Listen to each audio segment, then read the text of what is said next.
once again we've been proven that Manchester is blue, as it always has been and always will be. Man City 3, Man United 0. A brilliant result. Now that is a game. That is just what we needed. A couple of rocky games, Brighton and Spurs, but turns around. That is absolutely brilliant. It's so good to win the derby. It's just so good to win the derby. Lots to get into, but let's just appreciate that scoreline. Okay, let's do this. Let's start with the goalkeeper, Donnarumma. Wow. Now, I was on board with the signing. I was a massive Edison fan, but Donnarumma proved his worth. Only had to make 2 saves, but I thought they were good saves. I'll be honest. The second save was amazing. I think he's got really good promise. When I say really good promise, he's 26, well-rounded, amazing goalkeeper. I think we got an absolute bargain. I don't know I can't remember what we paid for him, but it could have been 100 mil. It was brilliant. But yeah, I was very, very happy with Donnarumma. I think he's definitely going to be something, you know. I'm on the Donnarumma hype train. I don't know what it is with me and City goalkeepers, but I've always thought we've had some belting goalkeepers over the years. Into the defence. So we've got Kuznetsov, who was a warrior. He was. I've never seen a defender. I've never seen a defender like it. He heard it was a derby, and he set out to just smash into absolutely everyone on the other side, and he did it flawlessly. No yellow cards. But yeah, honestly, it was brilliant. Just watching him just absolutely barge into people. It was brilliant. Honestly, I can't thank him enough. He is. I didn't expect him to be such a good right back, but he is. So, yeah, full of promise on that side. I think trust him more there. Ruben Diaz and Josko Gvardiol, brilliant centre back pairing. Didn't really have to do too much in all honesty, and you know I think there was obviously a couple of chances near the end where United had a couple of chances, but for the most part, did the job. It's a clean sheet. The defence gets a praise. And Nico Riley, again, what a brilliant lad he is. I think he's something special. He can just play everywhere. He really can.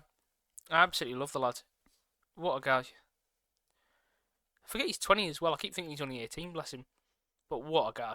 So yeah, I think he's definitely going to be one to watch. Permanent left back?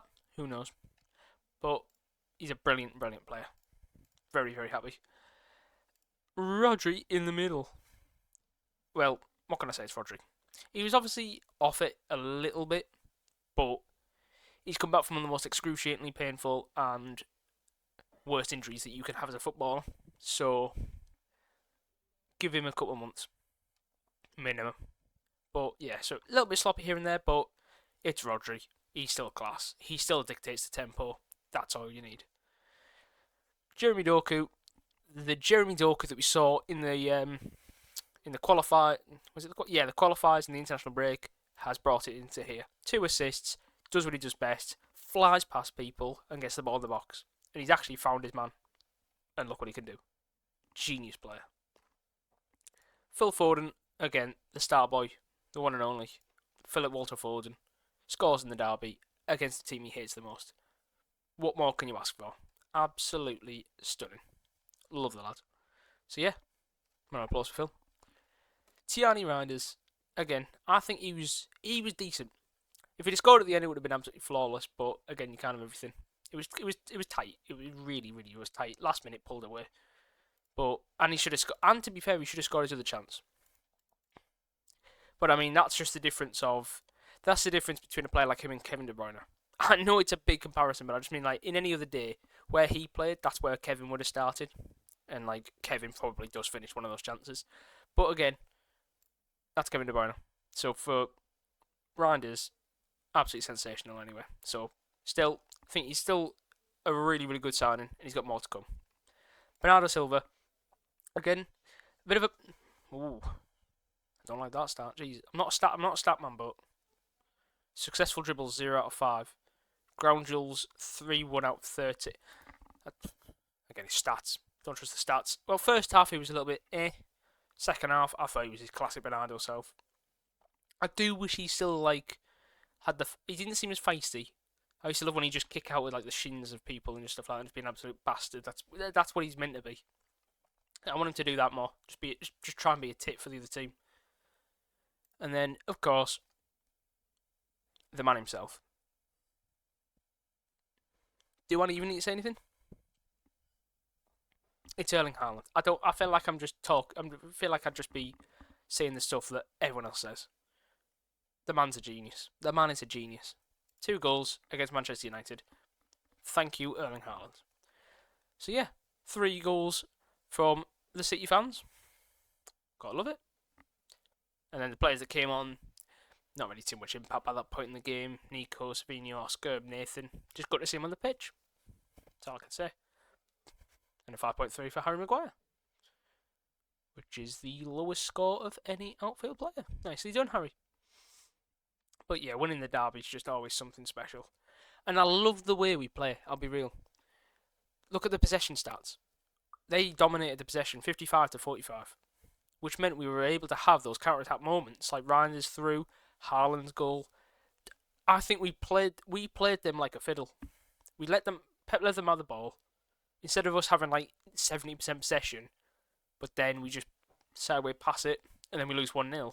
No, we encourage the press because we have good defenders and Donnarumma. So when they have the shots, we feel confident to hit them on counter.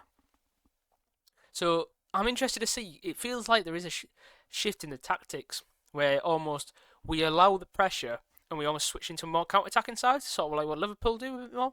So I'm all for it. I think it's a really interesting sort of thing to see, the way we're adapting in a new season. But yeah, absolutely flawless. What more can I say? 3-0 on the derby. That's it. It's just brilliant. But yeah, we need to stay focused though. Can't get swept up in the moment. We've got a big Champions League game on Thursday. We need to start the campaign off well, and then lead into another massive Super Sunday at the Emirates, which is the real test.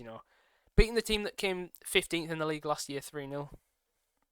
It's yeah, because I don't want to put a downer on what was an absolutely amazing game, but we do have to look at the facts here. We've beaten Wolves, who finished low bottom half last year, like 16th.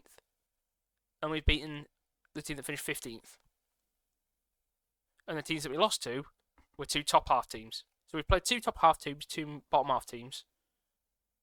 What am I on about? Tottenham. Oh my god, I'm talking out my ass. Tottenham finished bloody bottom of the league, didn't they, last year? Oh. Anyway, what I'm trying to say is Tottenham look like a better top half side, while United and Wolves still look like they're going to finish bottom half. Frank's got Tottenham playing better, and Brighton obviously finishing top half. That's what I was meant to say. And we lose to them, so it's still way too early to tell. I think honestly, I think the rest of these games on this page here, I think once we hit Everton, then that's the real test. Because we've played 4 in the league, 5, 6, 7, 8.